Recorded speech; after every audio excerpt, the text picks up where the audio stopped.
السلام علیکم ورحمۃ اللہ وبرکاتہ۔ آج آپ سے ایک بات شیئر کرنے لگا ہوں جو دوران مطالعہ میرے سامنے آئی۔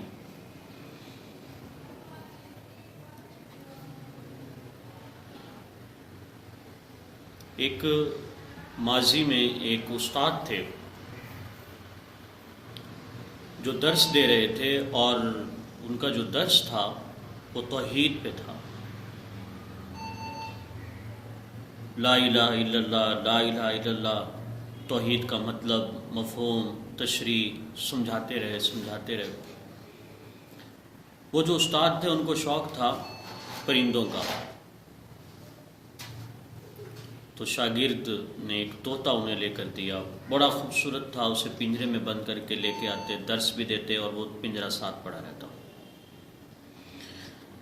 بچوں نے بھی لا الہ الا اللہ، لا الہ الا اللہ سیکھ لیا، تو وہ جو طوطا تھا اس کی زبان پہ بھی لا الہ الا اللہ چڑھ گیا۔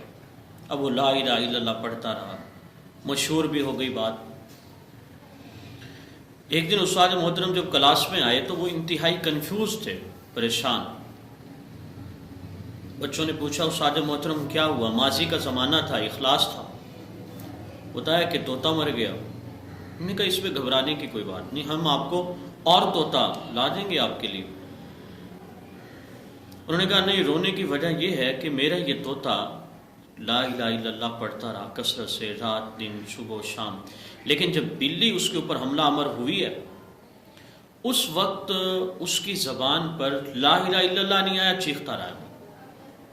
میں اس لیے خوف زدہ ہوں، ڈر رہا ہوں کہ کہیں ہمارے ساتھ بھی ایسا نہ ہو جائے کہ ہمارے دل میں اگر لا الہ الا اللہ نے جگہ نہیں بنائی، توحید نے جگہ نہیں بنائی، تو مرتے ہوئے پھر ہمیں بھی کلمہ نصیب نہیں ہونا۔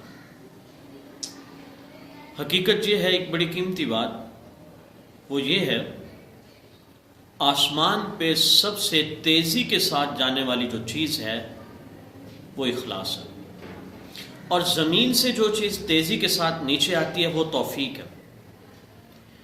انسان کا اخلاص جتنا زیادہ ہوگا اسے توفیق بھی اتنی ہی ملے گی۔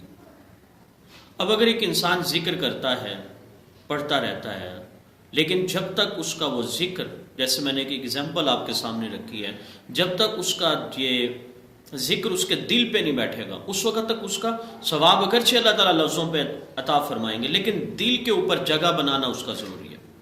اللہ تبارک و تعالیٰ ہمیں اخلاص نصیب فرمائے، ہمیں قلبی کیفیت نصیب فرمائے اور اپنی محبت نصیب فرمائے۔ وآخر دعوانا ان الحمد للہ رب العالمین۔